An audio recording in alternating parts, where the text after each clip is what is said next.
မြန်မာနိုင်ငံမှာတော့ကစုံလားပြည့်ဆိုရင်ညောင်ရည်သွန်းပွဲဆိုတာလောက်ပဲသိနေကြတယ်တကယ်ကတော့ဘုရားမြတ်စွာရဲ့မွေးနေ့အခါသမယဖြစ်တယ်ဆိုတာကိုမှတ်သားဖို့ကောင်းတယ်ပေါ့မြတ်စွာဘုရားဟာဒီကနေ့မှာကစုံလားပြည့်နေ့မှာမွေးဖွားခဲ့တာဖြစ်လို့ကစုံလားပြည့်နေ့တိုင်းအမှတ်တရမြတ်ဗုဒ္ဓရဲ့မွေးနေ့အဖြစ်ဘုရားဘာသာဝင်သူတော်စင်တွေအနေနဲ့7ပါးသီလကိုခံယူစောင့်တည်ခြင်း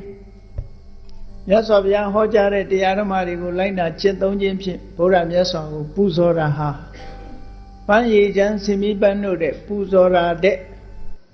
ပန်းရည်ချမ်းစီမီပန်းတို့နဲ့ပူဇော်တာတဲ့သမ္မာပฏิပတ်တိအနုတ္တရာပူဇာလို့ဆိုတဲ့အတိုင်းလက်တွေ့ကျင့်သုံးပြီးတော့ပူဇော်ခြင်းဟာပို့ပြီးတော့မြတ်မြတ်တယ်လို့မြတ်စွာဘုရားကိုယ်တိုင်ကလည်း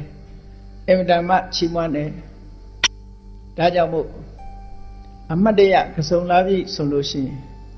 မြတ်စွာဘုရားကိုဂုဏ်ပြုပူဇော်သောအားဖြင့်လူတိုင်း7ပါးသီလစောင့်တည်လို့ဘုရားမြတ်စွာကိုပူဇော်သောအားဖြင့်ဘုရားနုတ္တိဘာဝနာများထူးထူးခြားခြားပွားများသိကြတယ်ပေါ့ဒါလည်းအမတ်တရရှိထားကြဖို့ပေါ့ဘာရိကစုံလားပြည့်နေ့ဟာအင်တာမတ်ထူးခြားတဲ့နေ့ဖြစ်တယ်မြတ်စွာဘုရားဖွားတော်မူတဲ့နေ့သာမကဘာရိကစုံလားပြည့်နေ့မှာပဲမြတ်စွာဘုရားဟာတရားဓုတရားမြတ်ကိုရရှိပြီးတော့သဗ္ဗညုတဉာဏ်တော်ကြီးကိုရရှိခဲ့တာဖြစ်လို့ဒီနေ့ဟာဘုရားဖြစ်တော့ရောက်တော်မူတဲ့နေ့ဖြစ်ထူးခြားတဲ့နေ့တစ်နေ့လို့ဘုရားဖြစ်တော်မူတဲ့နေ့ဖြစ်ခြင်းကြောင့်လဲဘုရားဘာသာဝင်သူတော်စင်တို့အနေနဲ့အမတ်တရအာယုံပြုပြီးတော့ပူဇော်ကြဖို့မြတ်စွာဘုရားဟာဒီကနေ့မှာထူးခြားတဲ့သဗ္ဗညုတဉာဏ်တော်ကြီးကိုရသည့်အတွက်ကြောင့်တော်ဝါရဲ့အကျိုးကိုကရုဏာပညာနှစ်ရပ်ပေါင်းစပ်ပြီးတော့ကောင်းမြတ်တဲ့အကျင့်တရားတွေကိုထုတ်ဖော်ဟောကြားနိုင်သည့်အတွက်ကြောင့်ကမ္ဘာလူသားတွေဟာဆင်းရဲဒုက္ခလွတ်မြောက်ပြီးဒီကနေ့တည်းဟာကမ္ဘာကြီးငြိမ်းချမ်းမှုကိုဘုရားဘာသာတရားတော်ကအကျိုးပြုနေစေဖြစ်တယ်လို့ဒီလိုပြောအောင်ဒါကြောင့်ဘုရားဖြစ်သို့ရောက်တော်မူတဲ့နေ့အဖြစ်လဲမှတ်သားပြီးကြီးညိုလို့ပူဇော်ကြဖို့နောက်ဆုံးသက်တော်80ပြည့်တဲ့အခါမှာမြတ်ဗုဒ္ဓသီလနဲ့တရားတို့ရဲ့မရှောင်မလွဲနိုင်တဲ့ခန္ဓာရထားတဲ့ပုဂ္ဂိုလ်တိုင်းဖြစ်ခြင်းသဘောရှိတဲ့တရားမှန်သမျှချုပ်ပြောက်ခြင်းသဘောရှိတယ်ဆိုတဲ့သဘာဝတရားအတိုင်းပဲဘုရားကိုယ်တော်မြတ်ခန္ဓာတွေချုပ်ငြိမ်းလို့ပြိဋိဘံစံတော်မူရတယ်ပြိဋိဘံစံတော်မူသွားတဲ့မြတ်စွာဘုရားကိုလည်းရည်စူးပူဇော်ပြီးတော့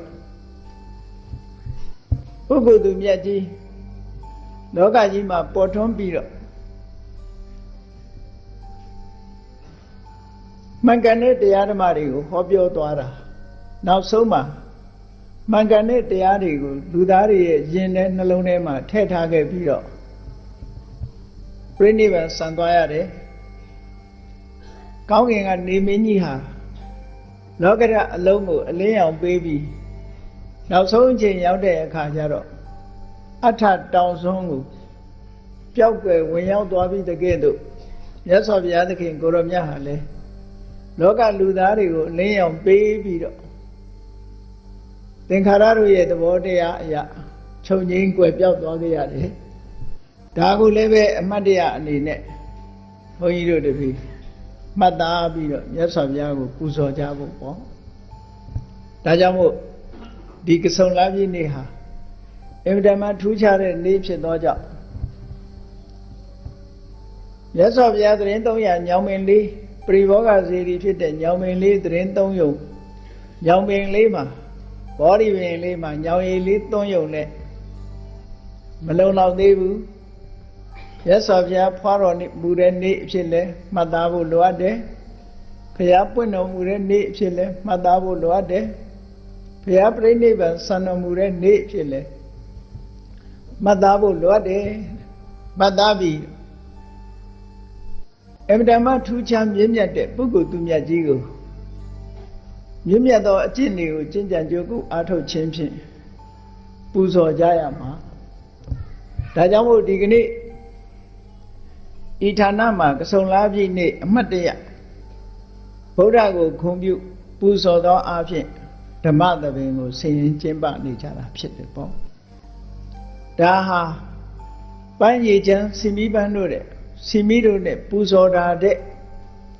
တရားဓမ္မဖြင့်ပူဇော်ခြင်းဟာမြတ်စွာဘုရားရဲ့အကြိုက်ဖြစ်ရုံမျှမကပို့ပြီးတော့လဲချီးမွမ်းပွဲကောင်းတဲ့ပူဇော်မှုမျိုးလို့ဆိုတာဟာအမ္တမထင်ရှားတယ်ပေါ့ဒီကနေ့မြတ်စွာဘုရားဘဝနဲ့ထူးခြားတဲ့အဖြစ်အပျက်ကြီးတွေ၃ကြိမ်၃ခါဆုံတွေ့လာခဲ့တဲ့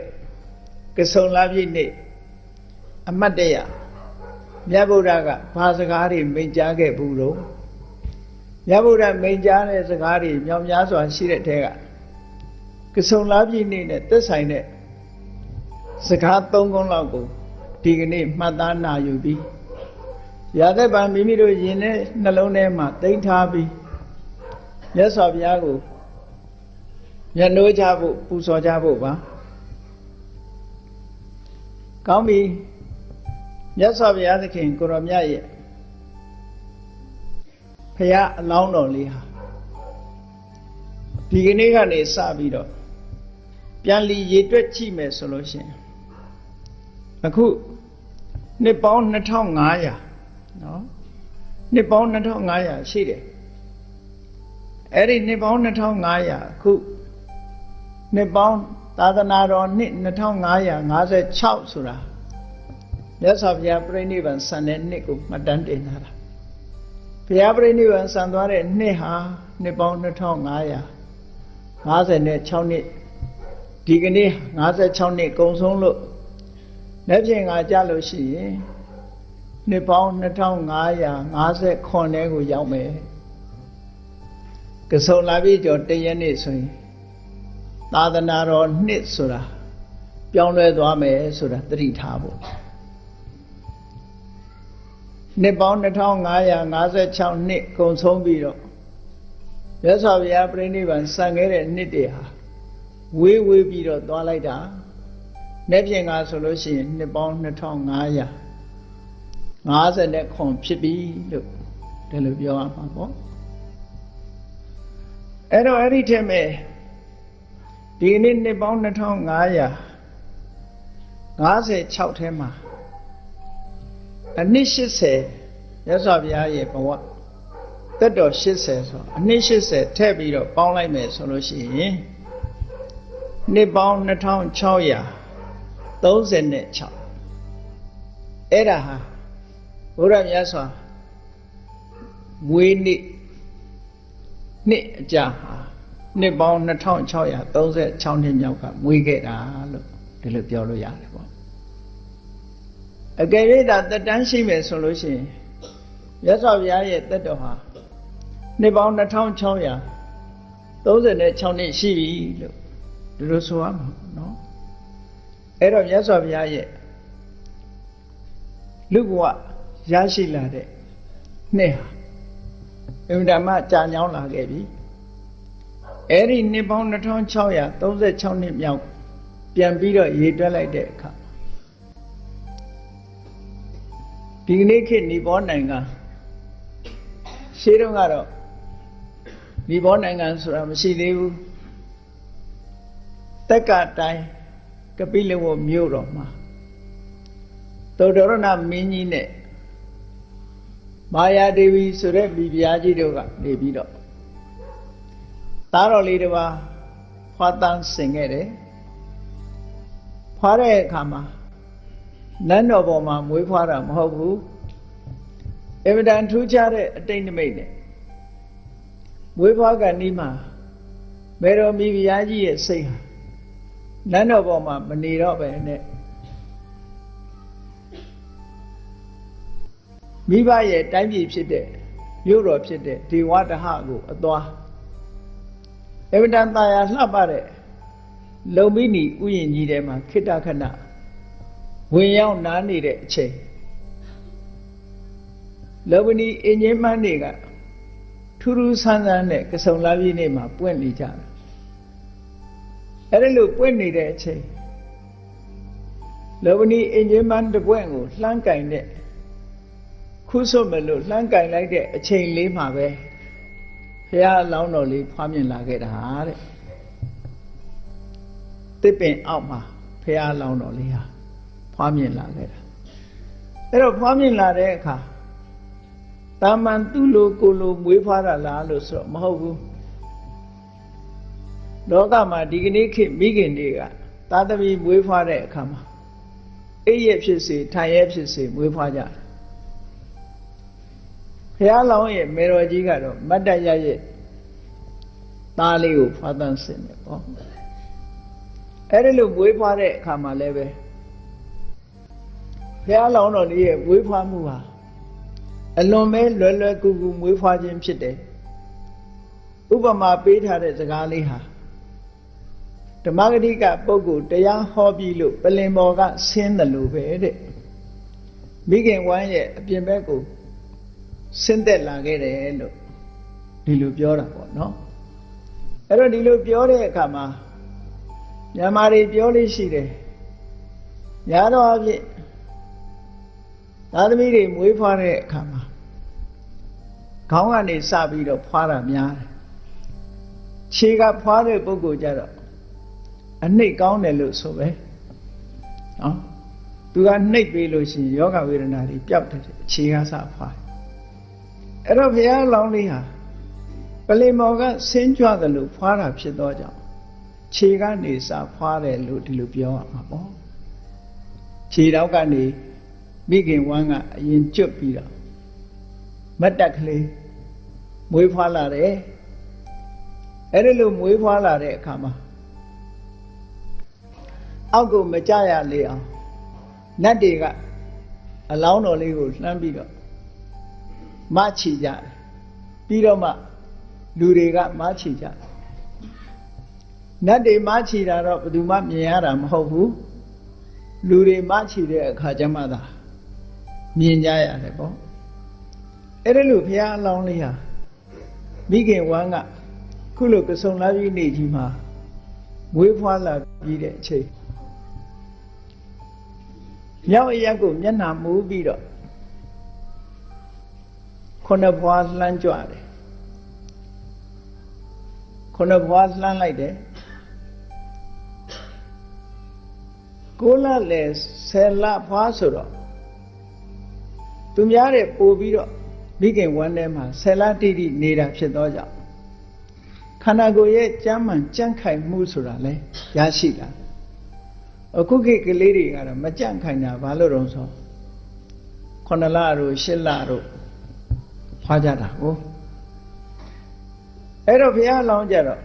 10လတိတိမှာဖွားတာဖြစ်သောကြောင့်ခန္ဓာကိုယ်ရဲ့ကြန့်ခိုင်မှုကရှိလို့ဝေးဖွားပြီးလင်ပြီးခြင်းလမ်းလျှောက်နိုင်တယ်ဆိုတာထူးခြားချက်တစ်ခုပဲပေါ့အဲ့ဒါလို့လမ်းလျှောက်ပြီးတဲ့အခါမှာလောကကြီးကိုရှုစားတယ်လူလောကကြီးတဲ့ရှေးဥစွာရောက်လာတဲ့အခါမှာအယမျက်နှာတွေကိုကြည့်လိုက်စัจ java လာတစ်ခုလုံးကိုကြည့်လိုက်တဲ့အခါမှာအလောင်းတော်ရဲ့မျက်လုံးထဲမှာနတ်တွေပြမာတွေအပါအဝင်တရားဝါတွေဟာသူ့ကိုလက်အုပ်ချပြီးတော့ဥညွတ်လေးစားနေကြတာကိုမြင်ရတယ်အဲ့ဒါလို့မြင်လိုက်ရတဲ့အခါမှာနှုတ်တော်ကထွက်ပြီးတော့စကားကိုပြောကြားခဲ့တယ်မွေးဖွားတဲ့နေ့ကဆုံလာပြည့်အမှတ်တရပထမဆုံးစကားဘာလဲလို့ဆိုရင်အားလုံးကသူ့ကိုတကိုးကြီးတဲ့ဗြဟ္မာကြီးတွေကအစလက်အုပ်ချီနေကြတာမြင်ရတော့အဂောဟမတမိလောကတာသူဟာတတ္တလောကကြီးထဲမှာသူဟာအမြင့်မြတ်ဆုံးပုဂ္ဂိုလ်ဖြစ်နေပြီလို့ဆိုတာသူကသူနှုတ်ကနေထုတ်ဖော်ပြီးတော့ဝန်ခံပြောကြလိုက်တယ်စစ်ထောဟမတမိလောကတာအလုံးကသူ့ကို အလေးပြုနေတာဖြစ်သောကြောင့်လောကထဲမှာသူဟာအကြီးမြတ်ဆုံးပုဂ္ဂိုလ်ဖြစ်တယ်ဆိုတာကိုလည်းနှုတ်ကနေမြုပ်ပြီးတော့ပြောလိုက်တယ်သစ္ထောဟမတမိလောကတာလောကကြီးမှာချီးမွမ်းစရာဂုဏ်တွေနဲ့အပြည့်စုံဆုံးဆိုတာသူကိုယ်တိုင်ပဲဖြစ်တယ်ဆိုတာကိုလည်းနှုတ်ကနေမြက်ပြီးတော့ပြောကြားလိုက်တယ်ထူးခြားတဲ့စကားသုံးခုကိုဘုရားလောင်းတော်လေးဟာစတင်ပြီးတော့လူဘာသာစကားနဲ့ပြောကြားခဲ့တယ်လို့ဒီလိုဆိုတာပေါ့နော်ဒီလိုပြောကြားခဲ့တာဟာကစုံလပြည့်နေ့မှာပဲပြောကြားခဲ့တာမဟုတ်ဒီလပြည့်နေ့ရဲ့အမတ်တရရဗုဒ္ဓရဲ့စကားပဲအကောဟမတမိလောကတအဟံငါသည်လောကတတတ္တလောကကြီးတဲ့အကောအတ္တမိအမြတ်ဆုံးပုဂ္ဂိုလ်ဖြစ်ပါလားအဟံငါသည်စိတ္ထောဟမတမိလောကတအာငါသည်လောကတတတ္တလောကကြီးတဲ့စိတ္ထောအတ္တမိအကြီးဆုံးပုဂ္ဂိုလ်ဖြစ်နေပါပေါ့လားသစ္ထောဟမတမိလောကတအဟံငါသည်လောကတတတ္တလောကကြီးတဲ့သစ္ထောအတ္တမိချီးမွမ်းတိုက်ဆုံးသောပုဂ္ဂိုလ်ဖြစ်နေပါလားလို့သူကိုယ်သူပြောကြားနိုင်လောက်အောင်ပတ်ဝန်းကျင်ကအလုံးလေးမြတ်ပြုနေတာကိုတွေ့ရတယ်ပေါ့ဒီစကားသုံးခုကိုပြောပြီးတဲ့နောက်မှာဆက်ပြောတဲ့စကားလေးကအမတန်မှထူးခြားတယ်ဘုရားလောင်းတော်ရဲ့ဉာဏ်ထဲမှာအရွယ်ဟာနုနယ်ပြီးတော့ငယ်ရွယ်နေပေမဲ့လို့အသိဉာဏ်ကြီးကအမတန်မှကြီးမားနေပြီစိတ်ဓာတ်ကလည်းအမတန်မှမြင့်မြတ်နေပြီဘာဖြစ်လို့လဲလေးသင်္ချေနဲ့ကဘာတသိန်းကာလပတ်လုံးလေ့ကျင့်ခဲ့တဲ့လေ့ကျင့်မှုတွေဟာဒီကနေ့အထွတ်ထိပ်ရောက်သွားတာဖြစ်သောကြောင့်ရုပ်ခန္ဓာအနေနဲ့မွေးကင်းစပုဂ္ဂိုလ်လေးပင်ဖြစ်စေကမူအသိစိတ်ဓာတ်အနေနဲ့အသိဉာဏ်အနေနဲ့ရင့်ကျက်ပြီးသားပုဂ္ဂိုလ်ဖြစ်နေပြီလို့ဒီလိုသိရအမှန်တမ်းရင့်ကျက်နေပြီအဲ့ဒါလို့ရင့်ကျက်နေသည့်အတွက်ကြောင့်သူ့ဘဝအခြေအနေကိုသူသိလို့ကြော်ညာတဲ့အနေနဲ့ပြောလိုက်တယ်အယမန္တိမာဇာတိအယံဇာတိယခုမွေးဖွားလာမှုဟာအန္တိမာဇာတိနောက်ဆုံးမွေးဖွားခြင်းပဲဒီနောက်ငါမမွေးတော့ဘူးလို့လောကကြီးကိုကြေညာခဲ့တဲ့စကားတစ်ခုပဲဘုန်းကြီးတို့တွေဘယ်သူမှမကြေညာရဲဘူးအယံဇာတိအခုငါမွေးဖွားလာခြင်းဟာအန္တိမာဇာတိနောက်ပိတ်ဆုံးမွေးဖွားခြင်းလို့မပြောနိုင်နောက်ထပ်မွေးဦးမှာမွေးတာမှလူအဖြစ်လဲမွေးခြင်းမွေးမယ်တိရစ္ဆာန်တွေအဖြစ်မွေးခြင်းမွေးမယ်အမျိုးစုံပဲကိုဘယ်လို့မှမကြေညာရဲဘူး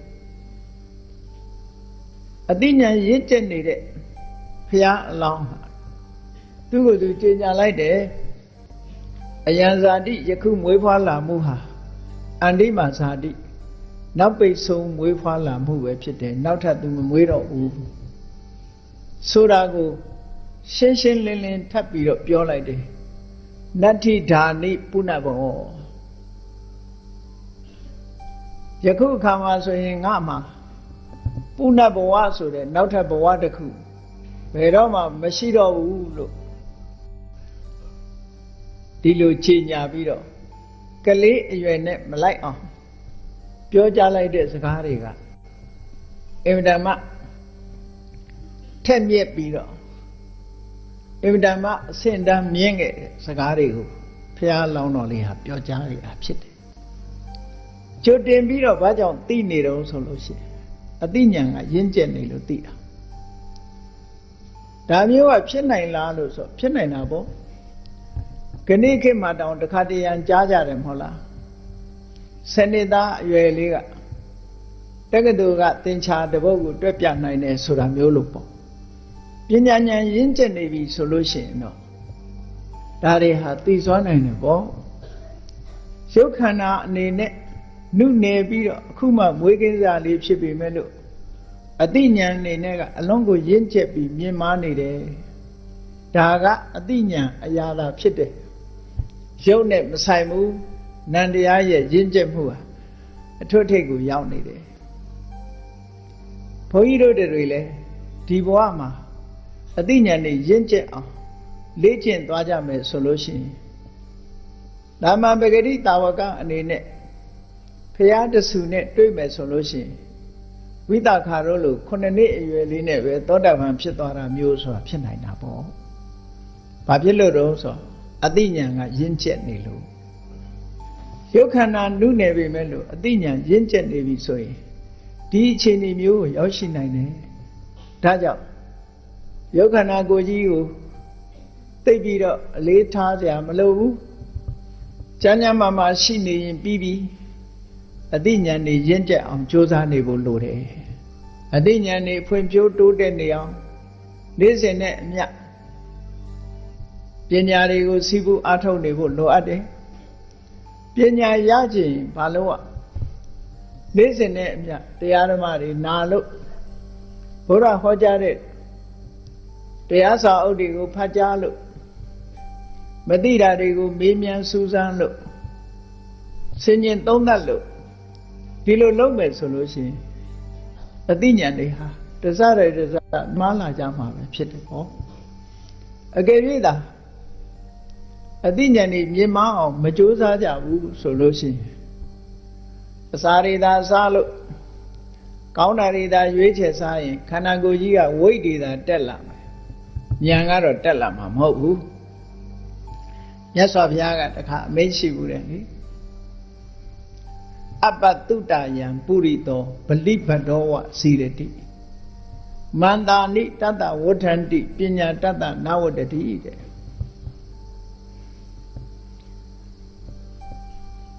အသက်ရည်ကြီးလို့မခိုင်းတော့တဲ့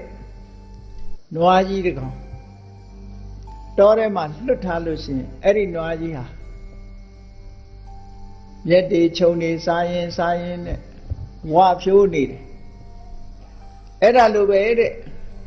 တရားဓမ္မလည်းမနာဘူးစာပေတွေလည်းဖတ်ရှုခြင်းမရှိဘူးမေးမြန်းလေ့လာခြင်းလည်းမရှိဘဲနဲ့အပြင်းထူပြီးတော့နေတဲ့ပုဂ္ဂိုလ်တယောက်ရဲ့နေတဲ့ပုဂ္ဂိုလ်တယောက်ဟာအစာစားပြီးအေးအေးဆေးဆေးနေတဲ့နွားတစ်ကောင်ရဲ့ကြီးပွားမှုမျိုးပဲကြီးပွားနေမှာပဲတဲ့မန္တာနိတတ္တဝဋ္ဌန္တိသူ့မှာအသားတွေသာတိုးပြီးတော့ပညာတတ္တနဝတ္တိအသိပညာကတိုးလာမှာမဟုတ်ဘူးဒီဆုံးမစကားလေးကိုတတိထားဖို့လိုတယ်ပေါ့ဘုန်းကြီးတို့တွေပညာတိုးအောင်နေ့စဉ်နဲ့အမျှကြိုးစားအားထုတ်နေကြရအောင်မသိသေးတာတွေသိဖို့မကြားဘူးသေးတာတွေကြားဘူးဖို့စူးစမ်းပြီးတော့လေ့လာနေရအထူးသဖြင့်လေ့လာတဲ့ပညာရပ်တွေကတော့ဖျားပွင့်တဲ့အခါမှသိရှိခွင့်ရတဲ့တရားနဲ့ပတ်သက်တဲ့ပညာတွေကိုသိရှိနားလည်နေအောင်လေ့လာစီးပူးအားထုတ်နေရမယ်ဒီလိုဆိုလိုတာပေါ့တခြားပညာရပ်တွေကတော့ဘယ်အချိန်မဆိုအလွယ်တကူဘယ်ခေတ်ဘယ်ဘဝမှာမဆိုအလွယ်တကူရနိုင်ကြတယ်ဓမ္မနဲ့ပတ်သက်တဲ့ပညာမျိုးဆိုတာရဖို့အမှန်တမ်းခဲနေအဲ့ဒါလို့ပညာမတိုးရင်အသားတွေသာတိုးပြီးဝါဖြိုးနေတဲ့ပုဂ္ဂိုလ်တွေဟာဝိချဖို့တောင်ကြိုးစားနေကြရလိမ့်ဦးမယ်နော်ပညာတိုးလို့ကတော့ဝိမတက်ပါဘူးပညာတိုးသည့်အတွက်ကြောင့်ဝိတက်လာတာမရှိဘူးပညာတိုးလေအသိဉာဏ်တွေတိုးလာလေဆင်ញင်တုံတရားတွေပိုများလာလေနေတတ်ထိုင်တတ်ပိုရှိလာလေတန်မိုးကပိုမြင့်လာလေဒီလိုပဲဖြစ်မှာပါအေးဒါကြောင့်မို့ဘုရားအလောင်းတော်လေးဟာကဆုံလာပြည့်နေ့မှာအမတ်တရားစကားမြတ်ကြားပြောဆိုခဲ့တာဒီကနေ့အဖြစ်ဘုန်းကြီးတို့တွေအမှတ်တရမှတ်သားထားကြဖို့တို့တွေဟာအသိဉာဏ်ရင့်လာတဲ့တနေ့မှာအယမန္တိမှာဇာတိနတ္ထိဓာနိပုဏ္ဏဘောဒါငါအတွက်နောက်ဆုံးမွေးဖွားခြင်းပဲနောက်ထပ်ဘဝသစ်ဆိုတာငါမှမရှိတော့ဘူးလို့ကိုယ်ဆုံးဖြတ်နိုင်တဲ့ပညာမျိုးရအောင်ကြိုးစားအားထုတ်ကြရမှာဖြစ်တယ်လို့ဟောတာကဆုံလာပြည့်နေ့ရဲ့အမှတ်တရစကားတစ်ခုပဲပေါ့ ဘုရားလောင်းတော်လေးမွေးဖွားလာပြီးတဲ့နောက်မှာသက်တော်29နှစ်မှာတောထွက်လို့6နှစ်ပတ်လုံးတရားဓမ္မကိုစူးစမ်းရှာဖွေကျင့်ကြံကြိုးကုပ်အားထုတ်တာအတော်နဲ့လမ်းမှန်ကိုမတွေ့ဘူးနောက်ဆုံးလမ်းမှန်တွေ့လာပြီးတော့အာနာပါနသတိကျင့်စဉ်နဲ့သမထကိုကျင့်ကြံကြိုးကုပ်အားထုတ်လို့ပေါက်ရောက်အောင်မြင်ပြီးဝိပဿနာဉာဏ်နဲ့ရှင်ပြီးတော့နှလုံးသွင်းဆင်ញင်လိုက်တဲ့အခါမှာဟောဒီကဆုံလာပြည့်နေ့မှာပဲဘုရားအလောင်းတော်လေးဟာထူးခြားတဲ့အသိဉာဏ်ကြီးကိုရရှိခဲ့တာဖြစ်တယ်ပေါ့အဲ့ဒီလိုထူးခြားတဲ့အသိဉာဏ်ကြီးကိုရရှိပြီးတော့ဘုရားအဖြစ်သို့ရောက်သွားတာလည်းပဲဟောဒီကဆုံလာပြည့်နေ့ပဲထူးခြားတဲ့အသိဉာဏ်ကြီးကိုရရှိသွားလို့ရရှိသွားတယ်ဆိုတာမြတ်စွာဘုရားဟာဘယ်ကမ္မထံကိုအထုတ်တာလဲလို့မေးရင်အာနာပါနသတိကမ္မထံထွက်လေဝင်လေကိုတတိနဲ့ကပ်ပြီးတော့ရှုရင်းတမာရီတွေထူထောင်လို့ဝိပဿနာဉာဏ်ကူးပြီးတော့ဘုရားဖြစ်သို့ရောက်တယ်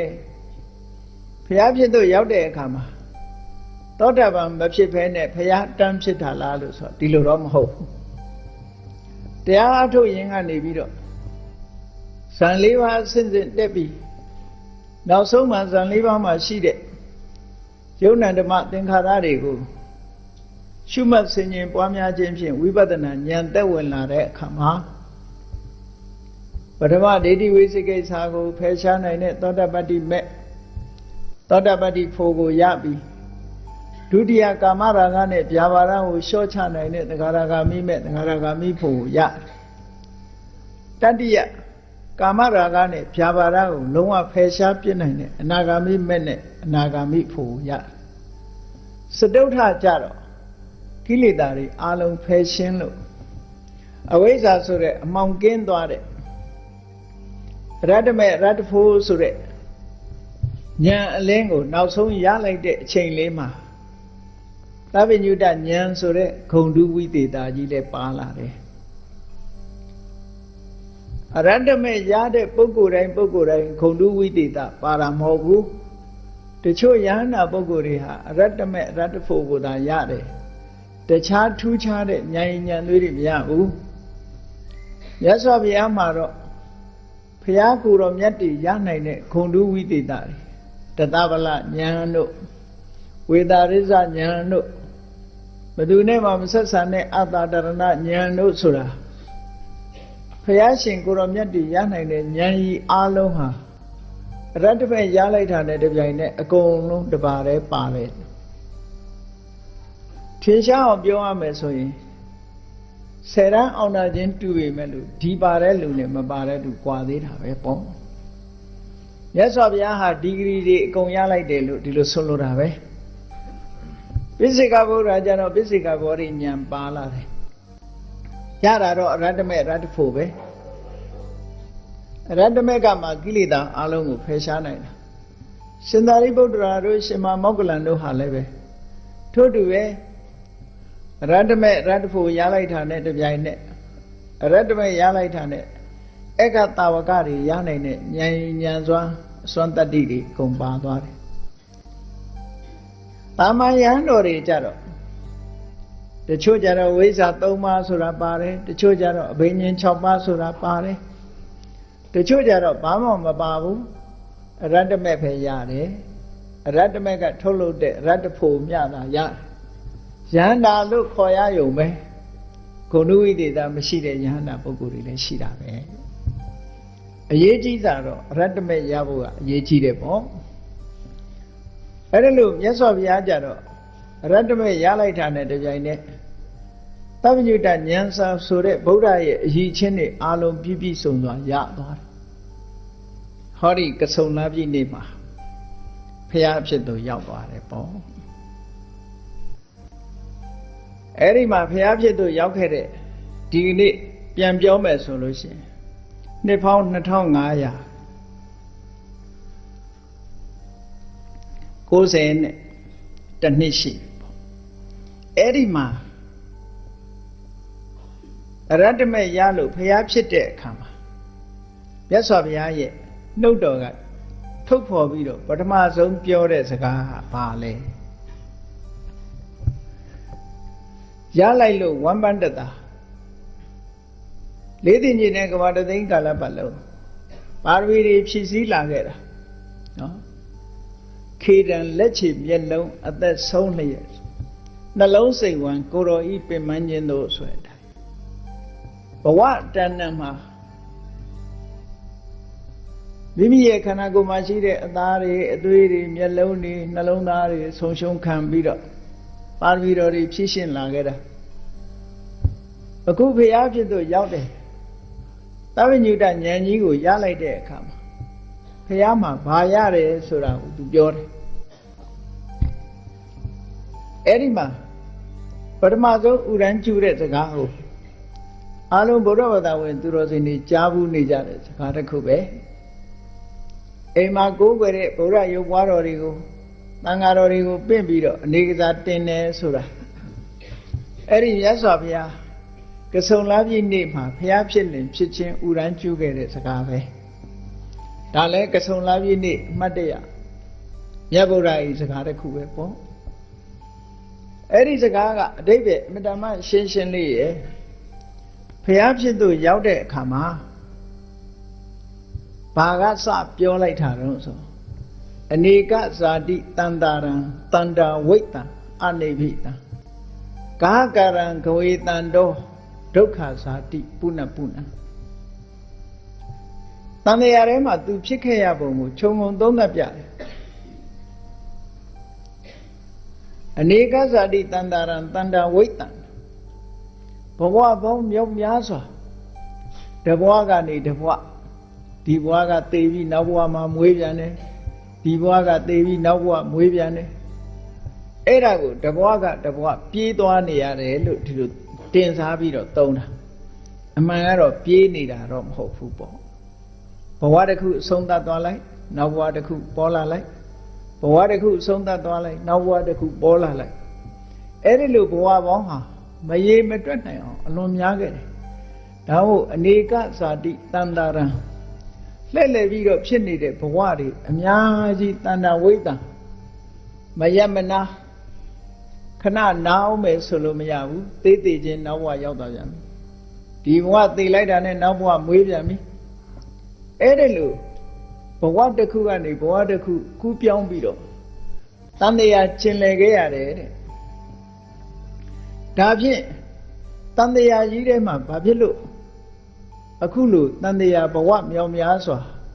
ကျင်လည်ပြေးသွားနေရတယ်လေလို့မေးစရာရှိတော့ဂဟကာရံခဝေတန္တော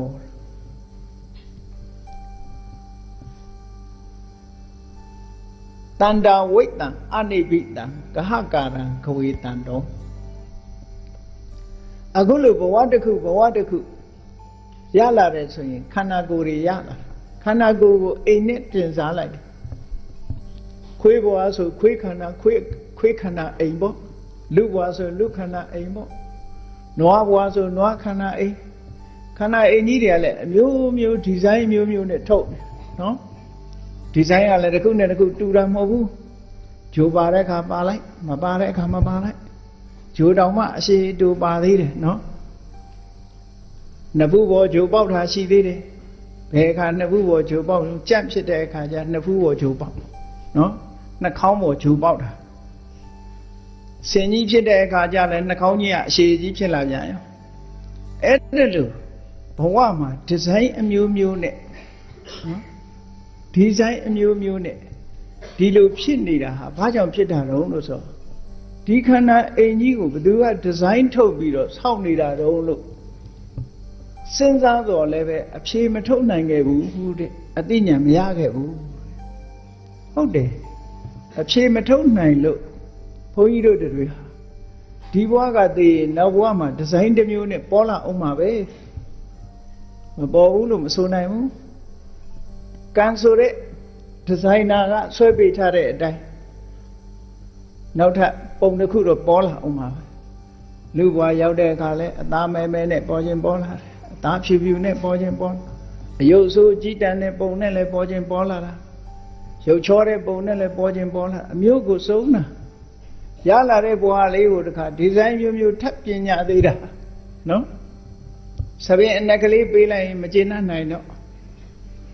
အဖြူရောင်လေးဆိုငွေရောင်လေးဆိုကြပြန်တာပဲ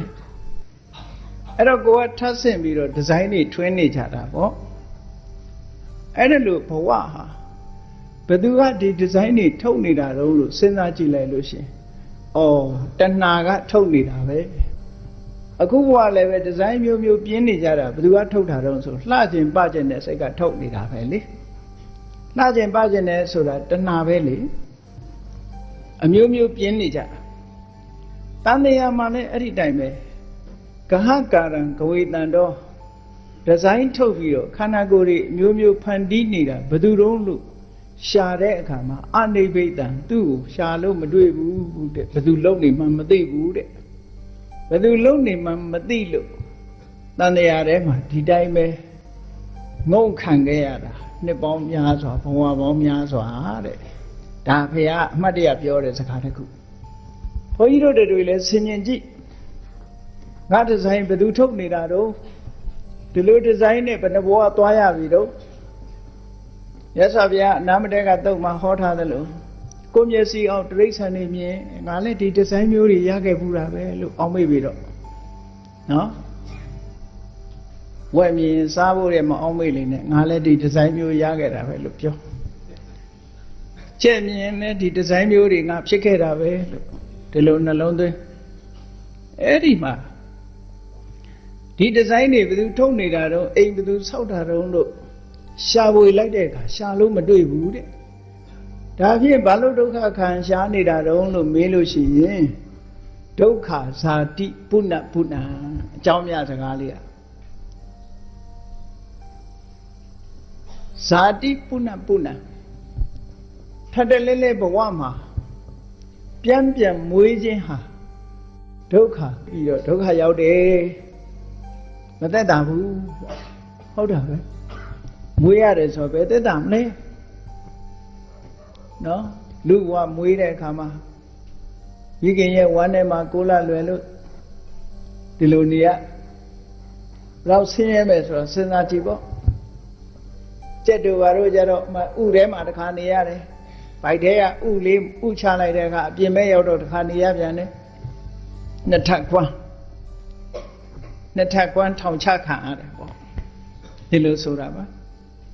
အဲ့ဒီကမှယုံကန်ထွက်လာမှအကောင်ဖြစ်တာအကောင်ဖြစ်ပြန်တော့လူပါဇက်ထဲပြန်ရောက်တော့ပြန်ဒီလိုတွေအဲ့တော့ဒုက္ခဇာတိပုဏ္ဏပုဏ္ဏမွေးလာပြီဆိုရင်ဒုက္ခဖြစ်တာသိကြတယ်လေ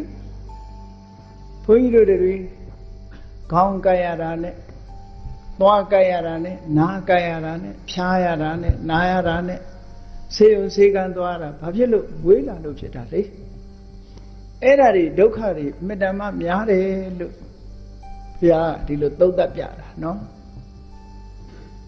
အဲ့ဒါကြောင့်မလို့သူရှာတာပါတဲ့ရှာလိုက်တာမတွေ့ခဲ့ဘူးအခုဒီနေ့တပ္ပယုတ္တဉာဏ်တော်ကြီးကိုရလို့အရဟတမေဉာဏ်တော်ကြီးကိုရလို့အဝိဇ္ဇာဆိုတဲ့ကိလေသာအမှောင်ကစပြီးအားလုံးကိုရှင်းလိုက်နိုင်တဲ့အခါကျတော့ဘယ်သူလှုပ်ထားလဲဆိုတဲ့လက်တယ်ဟာရှင်းကြီးတွေ့သွားပြီဒါကြောင့်မို့ဘုရားလောင်းကဘုရားကိုတော်မြတ်ကဆက်ပြီးတော့မိန့်ကြားတာကဂဟကာရကဒိဋ္ဌောတိဒီဇိုင်းထုတ်ပြီးတော့အိမ်ဆောက်နေတဲ့လူကိုငါတွေ့ပြီတဲ့အခုဘယ်သူလုံနေတယ်ဆိုတာလက်တယ်ကိုတွေ့ပြီဂဟကာရကဒိဋ္ဌောတိပုဏ္ဏဂေဟနခာတိ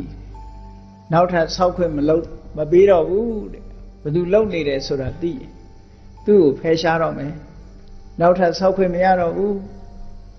ဆောက်ခွင့်မရအောင်ဘာတွေဖြစ်စည်းပြလိုက်တာတော့ကာကာရကဒိဋ္ဌောတိပုဏ္ဏဂေဟနဂဟတိတဗ္ဗတိဖာတုကဘက်ခာအလုံးအဆောင်အမှုအတွက်အသုံးကျမဲ့အရာတွေအကုန်လုံးဖြတ်ပလိုက်ပြီချိုးဖြတ်ပလိုက်ပြီဂဟကုတံဝိသင်္ခတံတကယ်အရေးပါတဲ့အရာကိုလည်းပဲဖြည့်ဆည်းပြလိုက်ပြီဆိုလိုတာက ကိလေသာတွေကိုဖျက်ဆီးပြလိုက်ပြီကံတွေကိုလည်းဖျက်ဆီးပြလိုက်ပြီဟောဒီခန္ဓာကိုယ်ကြီးခန္ဓာအိမ်ကြီးကိုဆောက်လုပ်ခြင်းအကြောင်းဖြစ်တဲ့အဆောက်အဦတွေတစ်ခုမှမရှိတော့ဘူးပရိစ္ဆေသမုပ္ပါဒ်နဲ့ပြောမယ်ဆိုရင်အဝိဇ္ဇာကိုရှင်းလိုက်နိုင်တာနဲ့တပြိုင်နက်သင်္ခါရဆိုတာရှင်းပြလိုက်နိုင်ပြီသင်္ခါရရှင်းပြလိုက်နိုင်တာနဲ့တပြိုင်နက်ဝိညာဏတို့နာယုတ်တို့သလရဏတို့ဖတ်တာတို့ဝေဒနာတို့ဆိုတာမလာတော့ဘူးဒီလိုဆိုလိုတာပေါ့နော်အဲ့ဒါတွေကိုဖယ်ရှားလိုက်ပြီဝိသင်္ခါရကတံစိတ်တံငါရဲ့စိတ်လေးဟာပြုပြင်ပေးတတ်တဲ့အကြောင်းတရားတွေကံတို့ကိလေသာတို့ဆိုတဲ့ကမ္မဝတ်ကိလေသာဝတ်ဝိပါကဝတ်ဆိုတဲ့ဝတ်သုံးပါးထဲမှာကိလေသာနဲ့ကံနေကိလေသာတွေကိုဖျက်ဆီးပြစ်ခြင်းအဖြစ်ကံတရားတွေကိုလည်းပဲအလုံးမဖြစ်အောင်လုပ်လိုက်တာဒါကြောင့်ကံနေကိလေသာတွေချုပ်ငြိမ်းသွားအောင်ဆောင်ရွက်လိုက်တော့ဖန်တီးပေးမဲ့သင်္ခါရတွေကင်းသွားပြီအဲ့ဒီကင်းတဲ့နိဗ္ဗာန်ဆိုတာကိုသူစိတ်လေးဟာရောက်နေပြီဒါကိုရှာတွေ့လိုက်ပြီလို့ဒီလိုပြောတယ်ဝိသင်္ခါရကတံစိတ်တံငါရဲ့စိတ်လေးဟာသင်္ခါရတွေလုံးဝချုပ်ငြိမ်းသွားတဲ့နိဗ္ဗာန်ကိုအာယုံရောက်သွားနိုင်ပြီရောက်ရှိသွားပြီတဏ္ဏနံခယမစ္ဆကတဏှာတွေအလုံးကုန်ခန်းအောင်လုပ်နိုင်တဲ့အရတ္တမေဆိုတဲ့အစွမ်းထက်တဲ့ဉာဏ်လက်နဲ့ကြီးကိုအခုငါရလိုက်ပြီလို့ဟောတယ်လို့ဥတိုင်းကျူတာပါဒါဟာကဆုံလာပြီနေမှာဥတိုင်းကျူခဲ့တဲ့စကားတစ်ခုပဲအဲ့တော့ဘုန်းကြီးတို့တွေလည်းတန်တရားဝကလွတ်ဖို့ဆိုလို့ရှိရင်တော့တဏှာကုန်အောင်လုပ်နိုင်တဲ့အရတ္တမေမရမချင်းကတော့ဒီဆိုင်အမျိုးမျိုးနဲ့တန်တရားထဲမှာလဲနေကြအောင်ပါပဲယိုးနေပြီသို့တော့လူတွေကမယိုးနိုင်ဘူးတဘွားပြီးတဘွားအစ်တွေဖြစ်နေလို့တွေ့တာမှုတွေအစ်လာလို့ဇက်တိုက်နောက်ထပ်ဘဝတွေကဆက်တိုက်ဖြစ်နေကြအောင်ပါပဲလို့ဒီလိုဆိုတာနော်ဖြစ်နေသမျှဒုက္ခတွေကလည်းမယမနာနောက်ဆက်တွဲပါနေမှာပဲနောက်ဆုံးဟာလိုချင်တဲ့တွေ့တာမှုတဏှာကုန်စေတတ်တဲ့အရတ္တမေဉာဏ်ကိုရမှာဘဝဇတ်ဟာသိမ့်မှာဖြစ်တယ်ပေါ့အဲ့ဒါဂေါတမဗုဒ္ဓရဲ့ဖျားဖြစ်တဲ့နေ့မှာဥရန်စကားအနေနဲ့ချူရင်ခဲ့တဲ့ဂါထာလေးပဲဒီနေရာမှာဒီပင်ကရာမြတ်စွာဘုရားတို့အခြားဘုရားတွေချူရင်ခဲ့တဲ့ဂါထာကဒီအနေကဇာတိဂါထာတွေမကဘူးနောက်ထပ်ဂါထာလေးနှစ်ပုဒ်ရှိသေးတယ်ဒါကထူးခြားတယ်လို့ပြောရမှာပေါ့နော်ဂေါတမမြတ်စွာဘုရားနဲ့ပတ်သက်လို့ကတော့ဒီလောက်ပဲပါပြီးတော့ဒီပင်ကရာမြတ်စွာဘုရားတို့တခြားဘုရားတွေမှာနောက်ထပ်အဓိပ္ပာယ်ထူးခြားတဲ့ဂါထာလေးနှစ်ပုဒ်ကိုလည်းဥရန်စကားအနေနဲ့မိန့်ကြားခဲ့တာဒီနေ့အမှတ်တရဖြစ်မှတ်သားကြဖို့အယောဂနဟတတေဝဆလတောသာတဝေထတောအနုပုပ္ပုပတန္တတယထာနဈာယတိကတိယထာနညာယတိကတိဆိုလိုတဲ့အဓိပ္ပာယ်ကတော့တံပြားကြီးကိုမီးဖုတ်ရဲနေပြီဆိုတဲ့အခါကျတော့အဲ့တံပြားကြီးကိုတူနဲ့ထုလိုက်တဲ့အခါမှာမီးပွားလေးတွေမီးပွင့်လေးတွေပေါ်လာတယ်လေမီးရဲဖုတ်ထားတဲ့တံပြားကိုထုလိုက်လို့ရှိရင်မီးပွားလေးတွေလွင့်သွားလွင့်ပြီးတော့ပေါ်လာတယ်အဲ့ဒီလွင့်ပေါ်လာတဲ့မီးပွားလေးခဏလေးပဲငြိမ်သွားတာတေချာမမြင်ဘူးရင်ပပဲတော့ချိပေါ့နော်တန်မြာထုလိုက်တဲ့အခါမီးပွားလေးတွေဘွားကနေပေါ်လာပြီးတော့လွင့်ပြီးငြိမ်သွားအဲ့ဒီငြိမ်သွားတဲ့မီးပွားလေးတွေဟာဘယ်ရောက်သွားတာတုံးလို့လိုက်ရှာမယ်ဆိုရင်တွေ့နိုင်မှာမလားမတွေ့နိုင်ဘူးတဲ့အဲ့ဒါလိုပဲတဲ့ဧဝံတမ္မာဝိမု tta နာကာမဗန္ဒောပခါရိနာတဏှာဆက်အနှောင်ဖွဲ့ကိုဖြတ်ကျော်ပြီးတဲ့ပုဂ္ဂိုလ်တွေစိတ်ဓာတ်ရဲ့လွတ်မြောက်မှုကိုရရှိပြီးတဲ့ပုဂ္ဂိုလ်တွေမှာ ပညာပေတုံဂတိနတ္ထိပြိနိဗ္ဗာန်ဆံသွားတယ်ဆိုတာဘယ်ရောက်သွားတုံးလို့လိုက်ရှာလို့မရဘူးတဲ့ခုနကတူနဲ့ထုလိုက်လို့မိဘွားလေးတွေပေါ်တက်လာပြီးတော့ငြိမ့်သွားတဲ့မိဘွားလေးဟာဘယ်ရောက်သွားတယ်လို့လိုက်ရှာစရာမရှိတယ်လို့ပဲ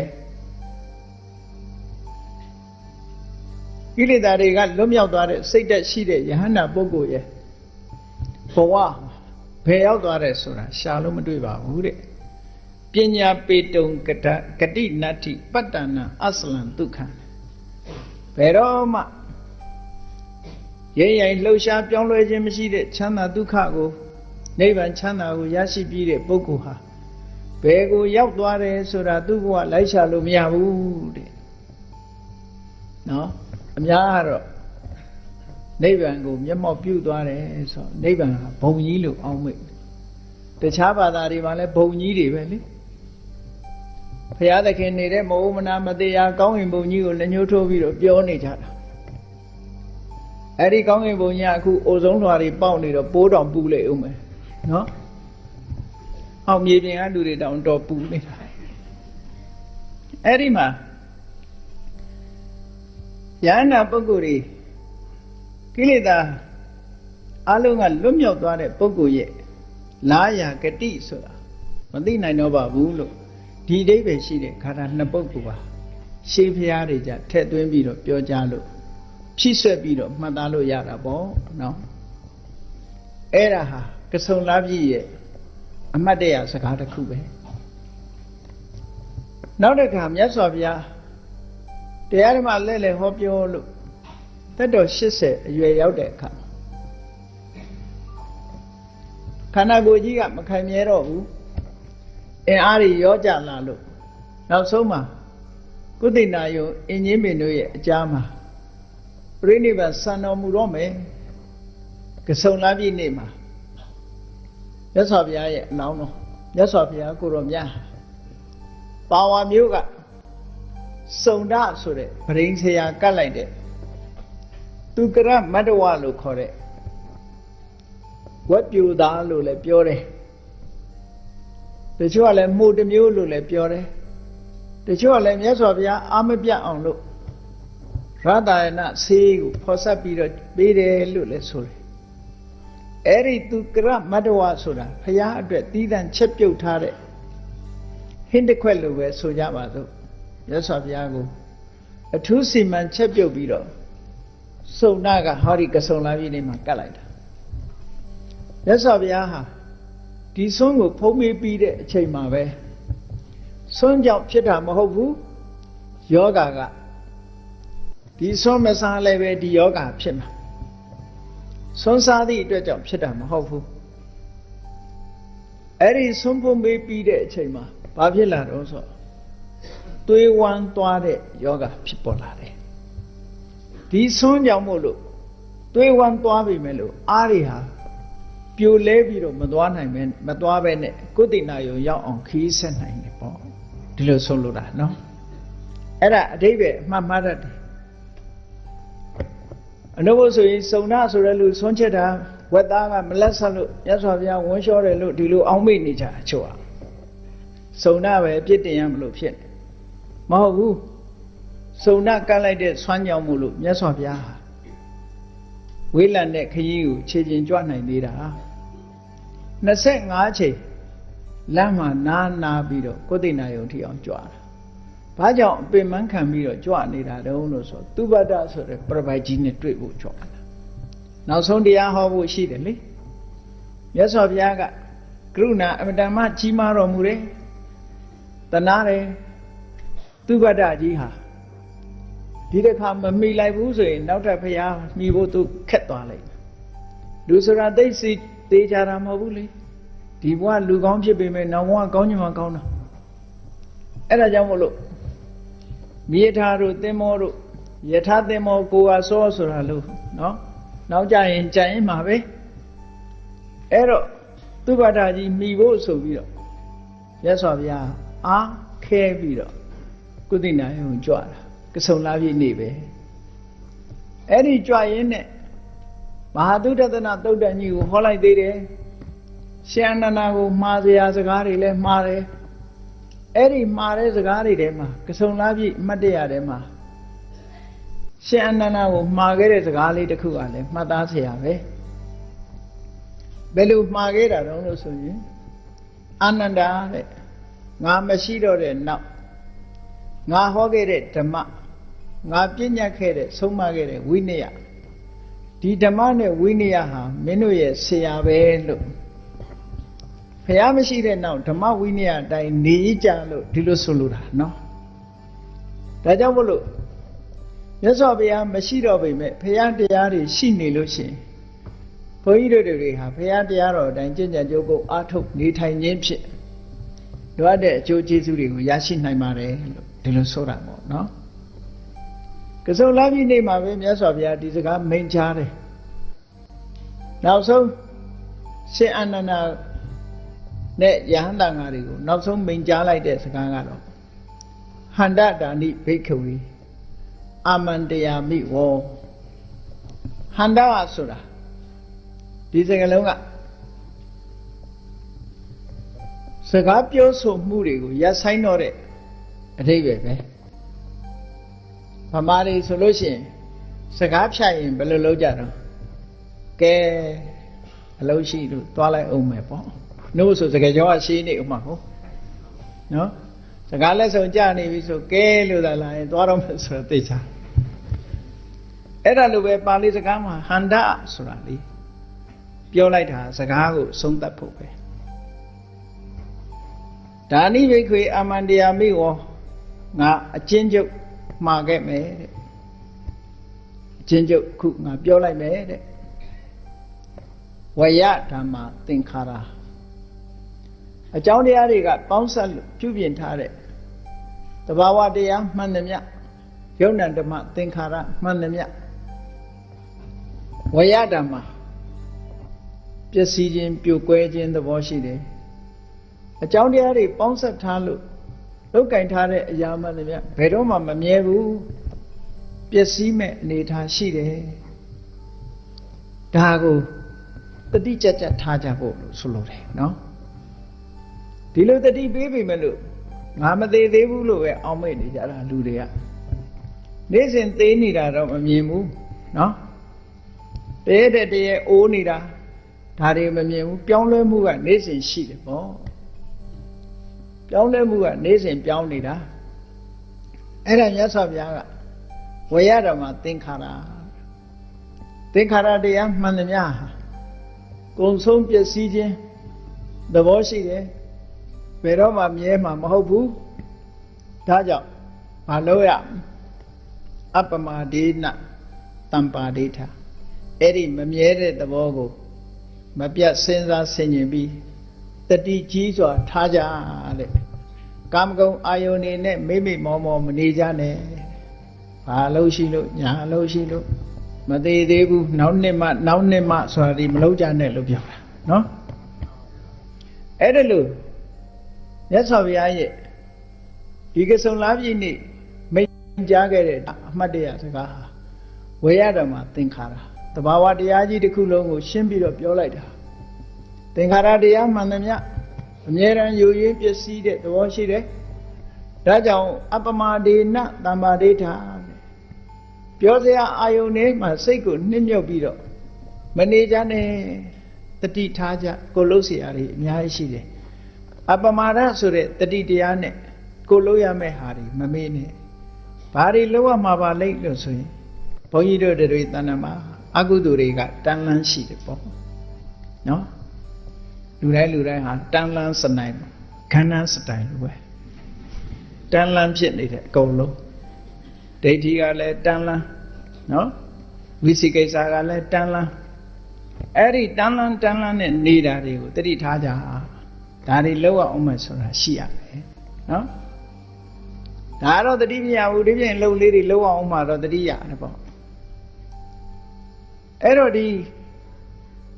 တန်တရားတွေရှိနေသေးတယ်မှားရင်းနဲ့အမြင်တွေရှိနေသေးတယ်ဒါတွေကိုရှင်းဖို့လိုအပ်တယ်ကာမဂုဏ်အာယုံပေါ်မှာတွေ့တာတဲ့စိတ်တွေရှိနေသေးတယ်ကိုယ်လိုမကြရင်မုန်းတီးခြင်းဒေါသဖြစ်ခြင်းဆိုတာတွေမကင်းသေးဘူးဒါတွေတို့ရှင်းဖို့လိုနေသေးတယ် အဝိဇ္ဇာဆိုတဲ့အမှောင်တရားလဲဒုသဏ္ဍာန်မှာမကင်းနေဘူးဒါကြောင့်မို့လို့အသိဉာဏ်ဟာဝိုးဝါဝိုးတော်ဖြစ်နေသေးတယ်အမှန်မသိနိုင်သေးဘူးအဝိဇ္ဇာအမှောင်ရှင်းဖို့လဲတို့လိုနေသေးတယ်ဆိုတာဒီနဲ့ပတ်သက်ပြီးတော့မမေ့ကြနဲ့တဲ့ဟောတာကဆုံလာပြီနေ့အမှတ်တရားပဲဖြစ်ပါတယ်အေးဘုရားမြတ်စွာဝိဘာတော်မူခဲ့တဲ့ပြောခဲ့တဲ့အယမန္တိမာဇာတိနတ္ထိတဏိပုဏ္ဏဘောဆိုတဲ့အနေထားတစ်ခုရောက်တရားဓမ္မကိုကျင့်ကြံကြိုးကုပ်အားထုတ်မှကိုယ်ဘဝကိုဒီဇိုင်းထုတ်ပြီးတော့စောင့်နေတဲ့တဏှာဆိုတာကိုဖယ်ရှားနိုင်မှာဖြစ်တယ်အဲ့ဒီတဏှာကိုဖယ်ရှားနိုင်မှအပမရဖယ်ရှားနိုင်ဖို့အတွက်သင်္ခါရတရားတွေရဲ့မမြဲမှုကိုဆင်ញင်သုံးသပ်ပြီးတဲ့အခါမှာကာမဂုဏ်အာယုန်တွေထဲမှာမေ့မျောပြီးတော့မတည်ဘဲနဲ့တတိကြီးစွာထားလို့အဝိဇ္ဇာနဲ့တဏှာဆိုတဲ့ဝိမြစ်ကိုဖယ်ရှားနိုင်အောင်တို့တွေကြိုးစားရမှာဖြစ်တယ်လို့ဘုရားမြတ်စွာရဲ့ဗုဒ္ဓနေ့ကဆုံလပြည့်ဗုဒ္ဓနေ့ခါသမယမှာအမှတ်တရမိန့်ကြားခဲ့တဲ့စကားများကိုနာယူမှတ်သားပြီးတော့ကျင့်ကြံအားထုတ်နိုင်ကြပါစေကုန်သတည်း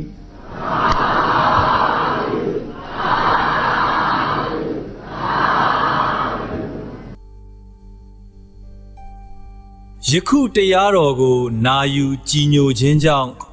ရရှိလာတဲ့